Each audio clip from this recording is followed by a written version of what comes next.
Welcome, Daniels Farm parents, to the 22-23 Back to School Night. I'm Amy Pinella. I'm one of the literacy consultants here at Daniels Farm, and this is my 25th year teaching.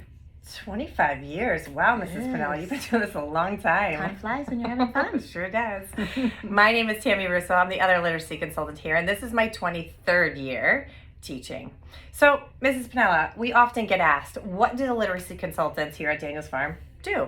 So the first thing that we do is we work in small group with children K through 5, and we work on specific reading skills based on data. We meet with the teachers every 6 to 8 weeks to get updates, to see how children are progressing, to make sure that they're progressing in the classroom as well as with us.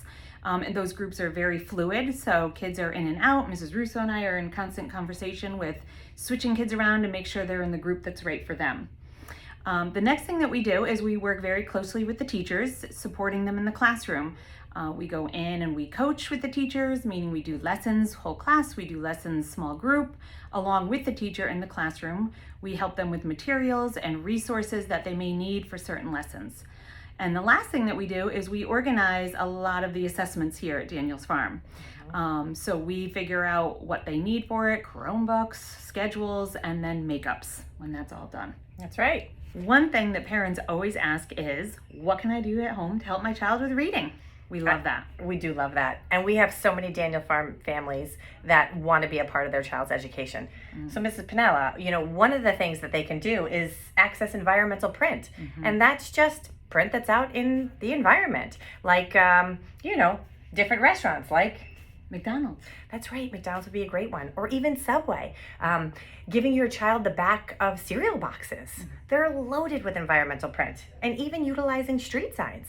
Anything like that, pointing out, finding sight words and trick words, letters and sounds, nouns and adjectives and verbs. Endless possibilities with environmental print. Yes.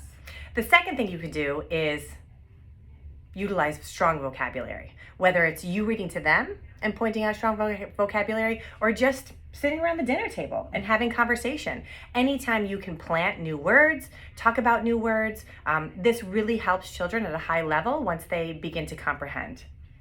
Great idea.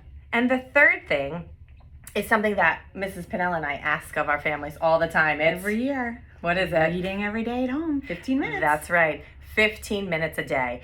You wouldn't think that that has a huge impact on reading, but it has a tremendous impact on having children have that confidence and practice their fluency. And did you know, Mrs. Pinella, that if students read 15 minutes a day over the course of 5 years, do you know what that equates to? How much time? Really adds up. It does. What is that? In fact, it's 19 days. 19 extra days. Imagine that as a way to propel your child That's a lot forward. of vocabulary. So we so appreciate you here at Daniels Farm, and we're looking forward to continuing to work with you and your child to make it the best year ever. Welcome back. Welcome back.